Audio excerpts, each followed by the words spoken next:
Bismillahirrahmanirrahim. Dear students, I hope and pray that you all are safe and fine. As you all know that we are studying the subject of banking law and practice, and today we'll try to wind up our subject and the course outline. In this regard, we have studied about the individual's account and the special accounts. Then we had talked about the checks, negotiable instruments, types of check, and these kind of things. So today we'll be studying about prudential regulations. I hope that you already had studied it in the money and banking and then branch banking operations. So there were some topics which may be redundant and which may be the same that you already have studied. However, I'll try to explain a bit more so that you can learn a bit more from the prudential regulations.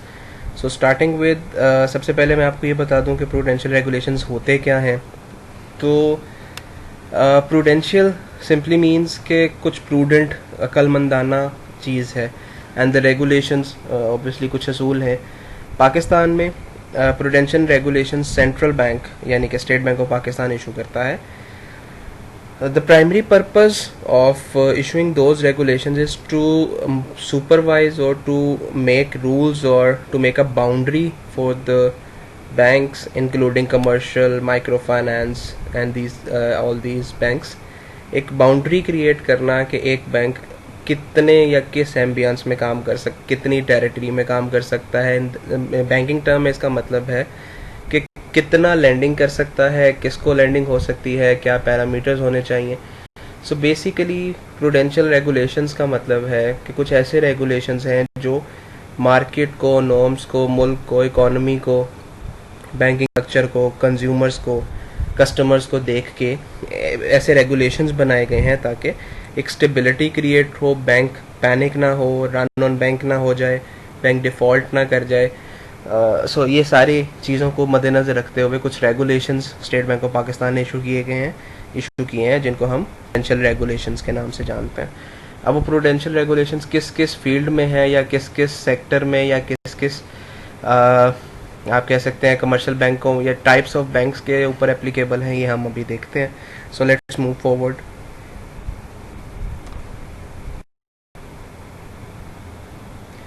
The first question comes that when prudential regulations were introduced. Basically, due to major fundamental changes in the scope and orientation of financial system in 1990 and the subsequent need to put in place a more prudent regulatory framework to cope with changing conditions, prudential regulations were put in place first in 1992. So 1992 में 90s में basically और 91 के अंदर जो stake holders थे, stake holder means कि जिसमें एक बैंक था, जिसमें कस्टमर हो सकते हैं, जिसमें इंडस्ट्री हो सकती है, चैम्बर ऑफ कॉमर्स हो सकता है. सो वो सारे स्टेक होल्डर्स बैठे and they shared their views, they shared different things जिनको मद्देनज़र रखते हुए 1992 में पहली दफ़ा प्रूडेंशियल रेगुलेशंस जो हैं वो अप्लाई किए गए. Since then, the prudential regulations have been reviewed many times and the latest versions relate to 3 different sets covering the areas of corporate, SMEs, consumer financing. Similarly, agriculture भी अब add हो चुका है और मोबाइल बैंकिंग भी add हो चुका है. So 1992 में पहली दफ़ा ये प्रूडेंशियल रेगुलेशंस बनाए गए या इनको इम्प्लीमेंट किया गया एंड आफ्टरवर्ड्स जैसे जैसे ऑब्वियसली होती रही, ज़रूरियात चेंज होती रही. सो जैसे जैसे इकोनॉमी बेहतर हुई या जैसे जैसे मार्केट ट्रेंड चेंज हुए, जैसे जैसे बैंकिंग चेंज हुई, वैसे वैसे ये प्रूडेंशियल रेगुलेशंस भी अपडेट होते रहे. So here comes the thing कि पर्पस क्या था इस रेगुलेशंस का. So the prudential regulations have been issued by State Bank of Pakistan to put in place a prudent regulatory framework for ensuring safety, soundness of financial system besides protecting the interest of users of financial services. So ना सिर्फ ये था कि interest को save किया, जैसे अब आप देखें ना बैंकिंग का काम क्या है, बैंक बोरो करती है, डिपॉजिट होल्डर से डिपॉजिट लेती है और उसको फर्दर लेंड कर देती है. सो पैसा एक्चुअली बैंक का नहीं है, पैसा तो डिपॉजिट होल्डर्स का है. सो वो डिपॉजिट होल्डर्स जब पैसा जमा करवाते हैं तो बैंक को चाहिए कि एक प्रूडेंट तरीके से, एक सेफ तरीके से उसको ऐसी जगह इन्वेस्ट करे जहाँ से वो डूबने के चांसेस कम हो. बट जैसा आपने सुना होगा हाई रिस्क हाई रिवॉर्ड, तो कभी कभी बैंक उस ग्रीड में, उस लालच में ऐसी जगह पे इन्वेस्ट कर देता है जहाँ पे रिटर्न तो ज़्यादा है लेकिन रिस्क ऑफ डिफ़ॉल्ट भी बहुत ज़्यादा है। सो ऐसी सूरत में प्रूडेंशियल रेगुलेशंस एक बाउंड्री फिक्स कर देते हैं कि कितना रिस्क लिया जा सकता है और किस कस्टमर पे कितना रिस्क लेना चाहिए। सो इसका जो रिज़ल्ट होता है, ना सिर्फ वो इंटरेस्ट सेफ होना है डिपॉजिट होल्डर्स का, यूज़र्स का, बल्कि एक प्रॉपर रेगुलेटरी फ्रेमवर्क को भी इंश्योर करना होता है। बिकॉज तमाम बैंक्स जो हैं वो नॉर्मली इंटर रिलेटेड होते हैं, और अगर एक बैंक डिफ़ॉल्ट कर जाता है या क्रंच में आ जाता है तो ये बाकी बैंकों के ऊपर भी उसका इम्पैक्ट आ सकता है।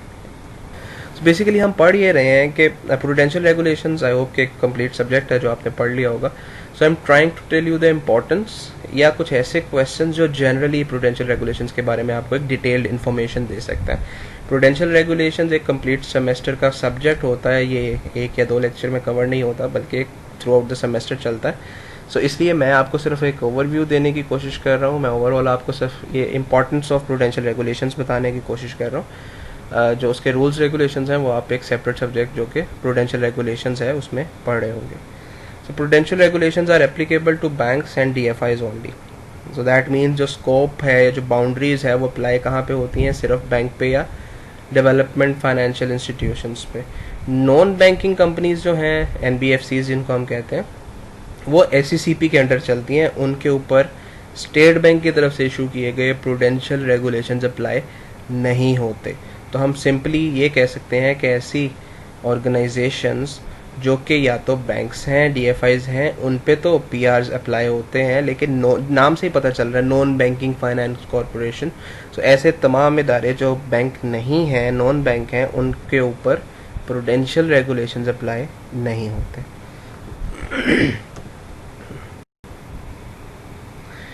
द नेक्स्ट क्वेश्चन कम्स के ये कैसे फॉर्मुलेट हुए। ये मैं आपको ऑलरेडी बता चुका हूँ कि स्टेट बैंक या सेंट्रल बैंक ने मुख्तलिफ स्टेक होल्डर्स को इकट्ठा किया, उन स्टेक होल्डर से डिफरेंट सजेशंस, कमेंट्स, रिकमेंडेशंस ली, और उन तमाम स्टेक होल्डर में मुख्तलिफ स्टेक होल्डर, जैसे मैंने आपको बताया था, कंज्यूमर भी हो सकता है, बैंक इटसेल्फ है, फाइनेंशियल इंस्ट्रूमेंट्स जहाँ इशू होते हैं वो मार्केट है, स्टॉक एक्सचेंज हो सकता है, इसके अलावा गवर्नमेंट के कुछ रिप्रेजेंटेटिव्स हो सकते हैं। सो वो तमाम स्टेक होल्डर्स जो कहीं ना कहीं बैंक से इन्वॉल्व्ड हैं, रिलेट करते हैं, उन तमाम से रिकमेंडेशंस या सजेशंस ली गई, और उन तमाम सजेशंस को फाइनलाइज करने से पहले रिव्यू किया गया, and then finally they have prepared a document which is called prudential regulation. So ऐसा नहीं है कि straight away state bank of Pakistan ने कुछ रूल्स रेगुलेशंस बना दिए without discussing, without you can say discussing anything. So तमाम स्टेक होल्डर को बुलाया, उनसे ओपिनियंस लिए, रिकमेंडेशंस ली, सजेशंस ली, एंड देन फाइनली उन सब रिकमेंडेशन और कमेंट्स की बेस के ऊपर एक डॉक्यूमेंट प्रिपेयर किया जिसको हम अब prudential regulation. Then the question comes के कौन से ऐसे एरियाज हैं जो प्रूडेंशियल रेगुलेशन कवर करते हैं। सो वो the first one is corporate और commercial banking, then SMEs, small and medium enterprises, then consumer financing, micro financing institutions, agricultural financing, और अब लेटेस्ट जो है वो that is mobile banking. Now here comes the question कि ये सब separate क्यों है। रिमेंबर जो एक स्पेसिफिक एरिया है उसके रूल्स रेगुलेशन स्पेसिफिकली अलग से कर दिए गए। अब जैसे एक SME फाइनेंसिंग है, small and medium enterprise financing, वहाँ पे एक छोटे लेवल का या मीडियोकर लेवल का कस्टमर है, वो कॉर्पोरेट कस्टमर नहीं है। सो जो छोटे लेवल का कस्टमर है या बोरोवर है, उसका बिजनेस, उसकी रिक्वायरमेंट्स, उसकी मोडालिटीज डिफरेंट है। एक कॉर्पोरेट लेवल की कंपनी, फॉर एग्जांपल यूनिलीवर है या जैसे नेस्ले है, उसकी रिक्वायरमेंट को आप एक छोटी कंपनी से मैच नहीं कर सकते। उसकी रिक्वायरमेंट को, उसकी प्रोसीजर्स को, उसके you can say working operations को, they can not be compared and they can not be matched with a small level of financing. So ऐसी सिचुएशन में जो रिस्क है या जो तरीक़ाकार है वो मुख्तलिफ है, और यही वजह है कि कॉर्पोरेट कमर्शियल बैंकिंग के रूल्स अलग हैं, स्मॉल एंड मीडियम एंटरप्राइजेस के अलग हैं। सिमिलरली माइक्रो फाइनेंस, जैसे माइक्रो फाइनेंस में ज़्यादा से ज़्यादा लोन 1.5 लाख का होता था, जो अब थोड़ा इंक्रीज़ कर गया। सो हम एग्जांपल लेते हैं कि अगर माइक्रो फाइनेंस में एक इंडिविजुअल को ज़्यादा से ज़्यादा लोन 1.5 लाख का मिल सकता है, तो ये रूल्स एप्लीकेबल नहीं है या अप्लाई नहीं किए जा सकते कॉर्पोरेट पे, बिकॉज कॉर्पोरेट की तो 150 मिलियन तक की फाइनेंसिंग या कभी कभी तो 4-5 बिलियन की फाइनेंसिंग भी होती है। सो दैट मीन्स कि आप एक कॉर्पोरेट कस्टमर को एक माइक्रो फाइनेंस के कस्टमर से कंपेयर नहीं कर सकते, और यही वजह है कि तमाम सेगमेंट्स के लिए, इसी तरह एग्रीकल्चर के लिए, तमाम सेगमेंट्स के लिए सेपरेटली प्रूडेंशियल रेगुलेशंस बनाए गए।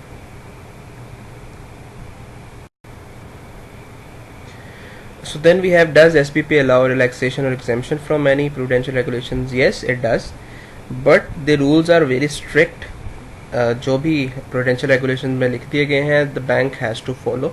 अगर कोई रूल एक्सेप्शन लेनी है, रिलैक्सेशन लेनी है, that must be applied to the State Bank of Pakistan, and until and unless State Bank of Pakistan gives approval of it, no relaxation or exemption can be done. So I'm reading it out. State Bank of Pakistan issued prudential regulations for strict compliance by banks or DFIs. However, in exceptional cases, remember, her case में ऐसा नहीं होता, but if there is a genuine case, then in exceptional case, relaxation or exemption may be allowed by SPP from a particular regulation on the request of the bank, keeping in view the merits of the case. So अगर case बहुत strong है, एक genuine reason बनती है, कोई ऐसी situation है जिसे अवॉइड नहीं किया जा सकता, ऐसी सिचुएशन में एक अप्रूवल ली जा सकती है स्टेट बैंक ऑफ पाकिस्तान से, and if State bank of Pakistan allows, then वो रूल जो है उसको ब्रेक किया जा सकता है या उससे एग्जेम्पशन ली जा सकती है. Then the next question is, who is authorized at the lending bank or DFI to sign the request letter for exemption or clarification from prudential regulations? Because State Bank of Pakistan is an authority and it actually supervises the whole banking system.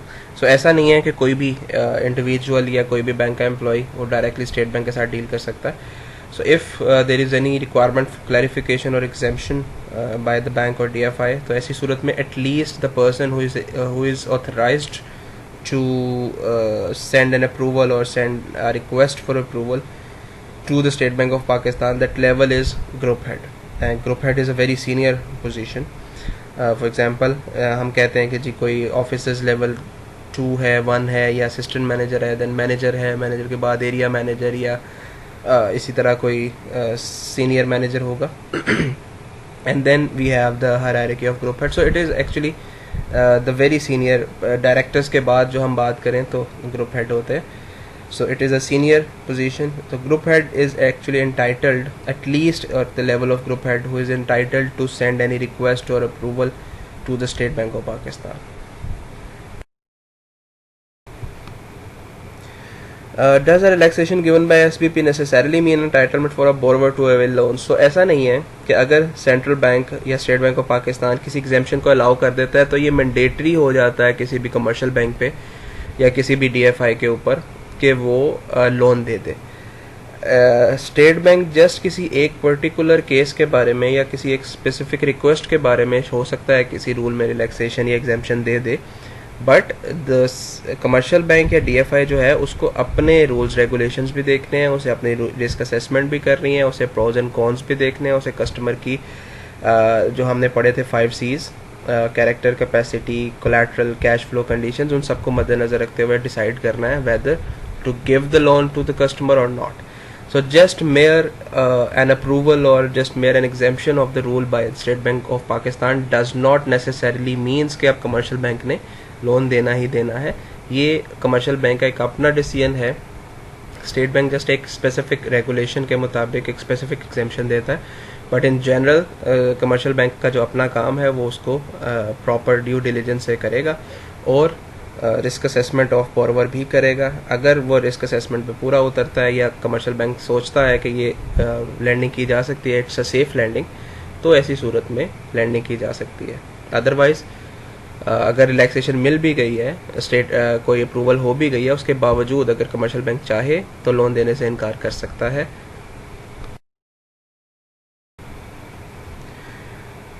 So these were some basic question and answer. There are a lot of other question and answers as well, which we'll discuss in the next lecture. Today, I'll advise you to download a file from the website of State Bank of Pakistan, that is sbp.org.pk. ये website आप open करेंगे या Google कर लें, उसमें आप लिखें prudential regulations issued by state bank of Pakistan. तो जब ये साइट आप ओपन करेंगे तो आपको प्रूडेंशियल रेगुलेशंस मिलेंगे और वहाँ पे आपको एक फ़ाइल मिलेगी general question and answers for prudential regulations. ये वही क्वेश्चन, उसमें बहुत सारे क्वेश्चन आंसर्स होंगे जिसमें से मैंने आपके साथ सिर्फ स्पेसिफिकली जो इम्पॉर्टेंट हैं या जो एक बेहतर डीप अंडरस्टैंडिंग देते हैं या इन अदर वर्ड जो कंसर्न है अभी फिल वक्त आपके साथ, मैंने उन क्वेश्चंस को पिक किया और उसी के आंसर्स आपके साथ शेयर कर रहा हूँ. बहरहाल आप उस फाइल को डाउनलोड करें, उसको जस्ट एक ओवरव्यू लें, उसमें प्रीफेस पढ़ें, उसमें कंटेंट्स देखें प्रूडेंशियल रेगुलेशंस के, ताकि हम जो जूम की क्लास है उसमें ये सारी चीज़ों को शेयर कर सकें. अभी तक जितने हमने क्वेश्चंस पढ़ लिए हैं, कोई 6, 7, 8, 9 जितने डिस्कस कर लिए हैं, इन क्वेश्चंस की अंडरस्टैंडिंग डेवलप करें कि प्रूडेंशियल रेगुलेशंस क्या हैं, कब इशू किए गए, क्यों इशू किए गए, और उनकी फर्दर जो कैटेगराइजेशन है या जो फर्दर हमने 6, 7, 8 के करीब क्वेश्चंस लिए हैं, इनको आप समझ लें. जो नेक्स्ट क्वेश्चंस हैं वो हम अगले कमिंग लेक्चर्स में करेंगे और तभी अपना ये प्रूडेंशियल रेगुलेशन वाला टॉपिक भी वाइंड अप करेंगे. Till then stay safe. जज़ाकल्लाह.